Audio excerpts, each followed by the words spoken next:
오늘은 데살로니가 후서 3장 1절부터 5절까지의 말씀을 살펴보도록 하겠습니다. 이 데살로니가 후서 3장 1절부터 5절까지는 사도 바울이 데살로니가 성도들에게 하는 일반적인 겉면 부분입니다. 3장 1절에서 이 끝으로라고 하는 단어로 시작하는데, 이 단어는 편지를 이제 곧 끝맺겠다는 의미가 아닌 이제 다른 주제에 대해서 말하겠다라는 의미를 가지고 있습니다. NIV 성경에서는 이를 잘 표현하고 있는데, 영어로 보면 as for other matters라고 되어 있습니다. 이것을 해석해 보면 다른 문제들에 대해서는 정도로 해석할 수 있습니다. 이게 끝으로라는 단어가 이제 다른 문제들에 대해서 말한다면이라고 해석할 수 있는 거죠. 사도 바울은 데살로니가 교회 성도들에게 다른 문제들에 관해서 이야기하면 첫 번째로 이 자신을 위해서 좀 기도해 달라라고 말을 하고 있습니다. 그런데 여기서 기도해 달라는 것은 형식적으로 기도해 달라고 하는 말이 아닙니다. 오히려 나를 위해서 너희가 가장 중요하고 또 마땅하게 해야 할 일이 기도라고 말을 하고 있는 것입니다. 이 사도 바울은 교회를 위해서 항상 기도했습니다. 그 로마 교회에 편지를 보내면서 로마서 1장 9절에 보면 로마 교회를 위해서 항상 기도하고 있다라고 표현하고 있죠. 또 에베소 교회를 위해서 편지하면서 또 동일하게 에베소서 1장 16절에 보면 내가 너희를 위해서 기도하고 있다 이런 표현을 씁니다. 그 외에도 뭐 빌립보 교회, 골로새 교회, 데살로니가 교회를 위해서 기도한다는 표현이 등장합니다. 이 바울에게 있어서 교회를 위해서 기도하는 것은 습관적인 일이었고 너무나 중요한 일이었음에 틀림없습니다.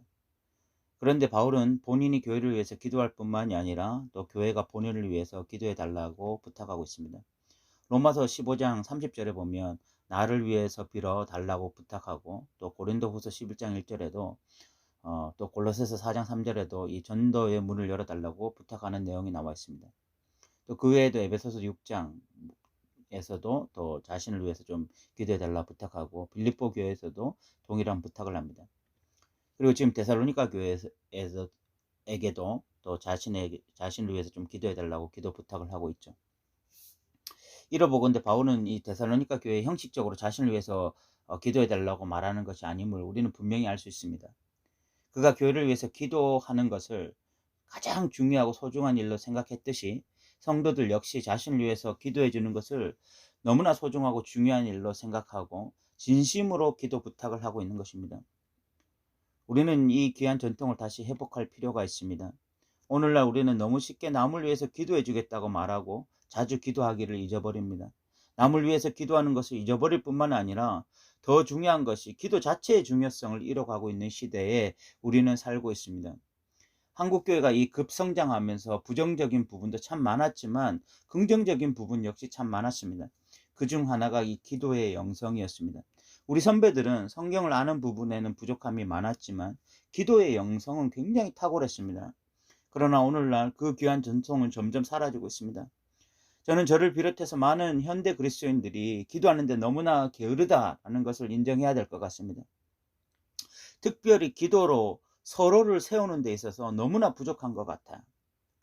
우리 모두 다 이 기도의 영성이 다시 회복되기를 바랍니다. 그래서 기도로 공동체를 세우는 법을 알아가길 소망해요. 사도 바울은 자신을 위해서 기도해야 하는 첫 번째 이유는 선교 때문이라고 말을 합니다. 이 하나님의 말씀이 퍼져나가기를 위해서 기도하고 있어요. 3장 1절을 읽어보겠습니다. 끝으로 형제들아 너희는 우리를 위하여 기도하기를 주의 말씀이 너희 가운데서와 같이 퍼져나가 영광스럽게 되고 라고 이야기하고 있습니다. 이 복음이 퍼져나가기를 위해서 기도해 달라고 말한 거죠. 오늘날도 그렇지만 사도 바울이 살던 시대에 사도 바울의 복음의 메시지는 결코 매력적이지 않았습니다. 그 당시 대히트를 치던 복음은 황제의 복음, 로마 황제의 복음이었습니다. 그 로마 황제의 복음이야말로 진정한 복음이었습니다. 그 복음의 혜택은 너무나 직접적이어서 잘만 혜택을 받으면 바로 삶이 바뀌어 풍요와 안전을 누릴 수 있는 그런 복음이었습니다. 오늘날 하나님 나라 복음보다 이 번영주의 복음이 더 강력한 이유 역시 마찬가지입니다. 번영주의 복음에 잘만 반응하기만 하면 이 땅에서 먹고 사는 문제가 해결되고 안정된 삶을 살게 될 것입니다. 그런데 이렇게 대세가 명확한데 누가 하나님의 복음에 반응을 하겠습니까? 어떤 정신 나간 자들이 성경에 귀를 기울이고 십자가에 못 박힌 나사렛 예수에 주목하겠습니까? 현실적으로 불가능한 일이죠. 아무도 관심을 가질 수가 없습니다. 그런데 놀라운 일이 일어나죠. 이 복음에 반응하는 자들이 생기는 것입니다. 그것이 어떻게 가능할까요? 눈물의 기도가 있는 것입니다. 울며 씨를 뿌리는 기도가 있기에 이런 복음의 열매가 맺히는 것입니다. 사도 바울은 이 복음의 메커니즘을 너무나 잘 알고 있는 것입니다. 복음은 전하기 전에 기도하는 자들이 있어야 된다. 이 기도의 씨가 뿌려져야 된다. 이 복음의 메커니즘을 사도 바울은 너무나 잘 알고 있는 거예요. 그래서 복음을 위해서 기도해 달라고 부탁하고 있는 것입니다. 또한 사도 바울은 복음을 위해서 또 자신을 위해서 기도해야 될 이유가 이 부당하고 악한 사람들에게서 건짐을 받아야 하기 때문이다 라고 이야기하고 있습니다. 2절에 보면 또한 우리를 부당하고 악한 사람들에게서 건지시옵소서 하라. 믿음은 모든 사람의 것이 아니니라 라고 이야기하고 있습니다. 사도 바울은 복음을 전하다가 돌에 맞기도 하고 40에 한 대 감한매를 5번 맞기도 하고 옥에 갇히기도 하였습니다. 사도 바울에게 있어서 핍박과 환난은 동화 속 이야기가 아니라 현실이었어요. 현실. 그런데 사도 바울은 늘 그 핍박과 현실을 너무나 당당히 이겨갔습니다. 그 비결이 무엇이겠습니까? 사도 바울이 영적 유전자가 우리보다 탁월했기 때문일까요? 아니죠. 사도 바울은 늘 기도한 것입니다. 늘 고난을 맞는 것이 두렵지만 그 가운데 능히 이기게 하실 하나님을 기대하며 늘 본인 스스로가 기도했고 또 성도들이 사도 바울을 위해서 기도함으로써 그 고난을 당당하게 이겨간 것입니다. 사도 바울은 그러면서 믿음은 모든 사람의 것이 아니다. 복음에 반응하는 사람들이 있는가 하면 복음에 반응하지 않는 사람들이 대부분이다. 그럼에도 불구하고 이런 어떤 이 열악한 환경 속에서 우리가 복음을 전하고 그 복음의 열매를 맺을 수 있는 그 비결, 그것은 바로 기도에 있다라고 사도 바울이 말한 것입니다. 이런 사도 바울의 기도 부탁을 보니까 우리 역시 당장 기도해야 된다는 걸 알게 돼요. 지금 같이 교회 다니는 성도들 가운데 기도해 줘야 될 사람이 얼마나 많습니까? 우리의 기도를 필요로 하는 사람들이 얼마나 많아요. 그런데 우리가 한가하게 기도하지 않을 수 있겠습니까? 우리가 지금은 사명감으로 기도의 자리를 지켜야 될 때인 것 같습니다. 나에게도 기도가 필요하고요. 타인의 기도가 필요하고 우리 같이 다니고 있는 이 교회 성도들에게도 여전히 우리의 기도가 필요합니다. 그런 시대예요. 우리가 그렇기 때문에 이 기도의 자리를 사명감으로 지켜야 될 때인 것입니다. 또한 우리는 이 땅의 온갖 유혹으로부터 건짐을 받아야 됩니다. 우리는 사도 바울처럼 핍박의 시대에 살고 있지는 않습니다. 그러나 우리는 엄청난 유혹의 시대에 살고 있습니다. 법에 위배되지만 않으면 얼마든지 탐욕을 부려도 되는 시대, 온갖 투자들을 통해서 이미 충분히 가지고 있으면서도 더 부유해짐으로 무한한 이기주의에 빠질 수 있는 시대, 그 모든 것을 하나님의 은혜와 축복으로 잘 포장할 수 있는 신학까지 준비되어 있습니다. 우리는 종교 전문가들로부터 성경 말씀을 이리저리 재단하여서 이 세상과 가장 친밀하게 살아가면서도 그리스도인으로서 품위를 잃지 않는 뱀 같은 지혜를 가질 수도 있습니다. 넓은 길을 걸어가면서도 넓은 길에 있는 몇 가의 돌덩이를 보면서 이것이야말로 좁은 길이라고 말할 수 있는 합리적 변명거리도 준비할 수 있습니다. 그렇게 성경적이지 않는 악한 길을 가장 교묘한 방법으로 살아갈 수 있는 것입니다. 그러나 그렇게 나 자신까지 속여하며 거룩한 종교인이며 가장 세속적인 사람으로 살아갈 수 있는 우리가 우리 자신을 직시하고 다시 하나님의 사랑을 갈구하며 진리 앞에 서게 만드는 것이 바로 기도입니다. 우리가 기도의 깊은 세계로 들어갈 때 우리는 우리 자신을 직면하게 됩니다. 그리고 간절하게 기도하게 할 수 있고 다시 진리로 세워지는 나를 발견할 수 있는 것입니다. 사도 바울이 악한 사람에게서 우리를 건지시옵소서라고 기도해 달라고 부탁했던 것처럼 우리 역시 이런 유혹의 시대에 우리를 건져 주시옵소서라고 기도해야 될 것입니다. 3절부터 5절까지는 사도 바울이 데살로니가 교회 성도들을 격려하는 내용입니다. 3절을 보시면 주는 미쁘사 너희를 굳건하게 하시고 악한 자에게서 지키시리라 라고 말씀하고 있습니다. 미쁘시다 라는 것은 하나님이 언제나 여러분들에게 신실하다라는 말씀입니다. 그 신실하신 하나님이 교회를 온전히 붙들어 굳건하게 하실 것입니다. 그리고 궁극적으로 악한 자들에게서 건지셔서 승리하게 하실 것이다 라고 확신을 심어주고 있죠.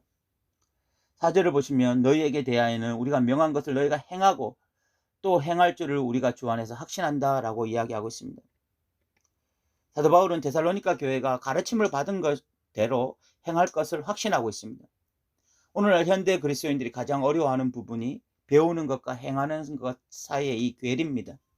오늘날 성경 공부도 많이 하고 이 성경 강의도 많아서 열심히 많이 배우는데 정작 그 배우는 것을 행하는 것에 너무나 약합니다. 그러다 보면 어느 순간에 종교인이 되고 거기서 한 발 더 나아가면 종교 위선자들이 되는 것입니다. 그런데 데살로니가 교회의 최대의 장점이 배우면 행한다는 것이었습니다. 너무나 신앙적으로 순수한 태도를 가지고 있었던 거예요.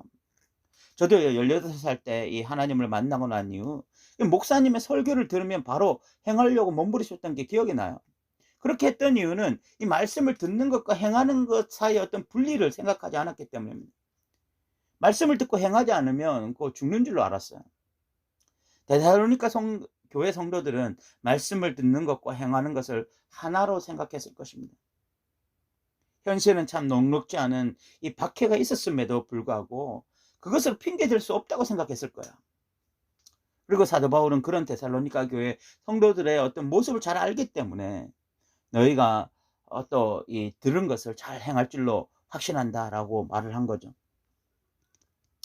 5절에는 사도 바울은 데살로니가 성도들이 하나님의 그 인도로 하나님의 사랑과 그리스도의 인내에 들어가기를 소망하고 있습니다. 5절을 읽어보겠습니다. 주께서 너희 마음을 인도하여 하나님의 사랑과 그리스도의 인내에 들어가게 하시기를 원하노라 라고 고백하고 있죠. 여기서 하나님의 사랑, 그리스도의 인내를 주격으로 해석할 것인지 목격적으로 해석할 것인지에 따라서 해석이 완전히 달라집니다. 주격이면 하나님 말 그대로 하나님의 사랑과 그리스도의 인내입니다. 그 하나님의 사랑으로 그리스도의 인내로 너희가 그 안에 들어가기를 원한다라는 뜻이죠. 그런데 이 목적격이 되면 하나님을 향한 성도의 사랑, 그리스도를 향한 성도의 인내가 됩니다. 이렇게 되면 하나님을 향해서 성도들이 얼마나 더 사랑하게 되어지고 또 이 그리스도를 바라보면서 얼마나 성도들이 인내하게 되어지는지 그런 세계 속에 들어가길 너희가 원한다라는 말이 돼요. 그런데 이것은 이중적인 의미일 가능성이 큽니다. 처음에는 하나님의 사랑, 그리스도의 예수 그리스도의 인내로 시작해서 결국 그 하나님의 사랑으로 인해서 그 그리스도의 인내로 인해서 또 성도들이 하나님을 진심으로 사랑하게 되어지고 또 이 그리스도를 바라보면서 인내하게 되는 그 자리로 가게 되는 이 이중적인 의미가 클 것입니다. 마치 하나님의 신실하심이 결국 성도들의 신실하심이 되는 것처럼 말입니다. 이제 말씀을 마무리하고자 하는데 사도 바울은 데살로니가 교회에 기도 부탁을 하고 있습니다. 하는 이유는 이 형식적인 기도 부탁이 아니라 진짜 기도만이 능력이라고 믿기 때문에 그런 것입니다. 두 가지를 부탁하는데 복음의 확장과 이 핍박자들로부터의 보호입니다. 사도 바울과 같은 신앙 영웅에게도 기도가 필요했어요. 성도들이 기도해 주는 것이 필요했습니다. 그렇다면 우리는 더 필요하지 않겠습니까? 우리 역시 서로를 위해서 간절히 기도하는 자들이 되길 소망합니다. 또한 사도 바울은 데살로니가 성도들이 끝까지 신앙생활 잘 할 줄로 확신했습니다. 그 이유는 두 가지인데 하나가 하나님의 미쁘심 때문이고 또 하나가 데살로니가 성도들이 들은 진리대로 행할 자들이기 때문에 그랬습니다. 우리도 하나님의 미쁘심에 기대어 행하는 자들로 살아가기를 바랍니다. 정말 믿음이 우리에게 살아서 역사해서 정말 행하는 자들로 끝까지 살아가기를 소망합니다. 오늘도 들어주셔서 감사합니다.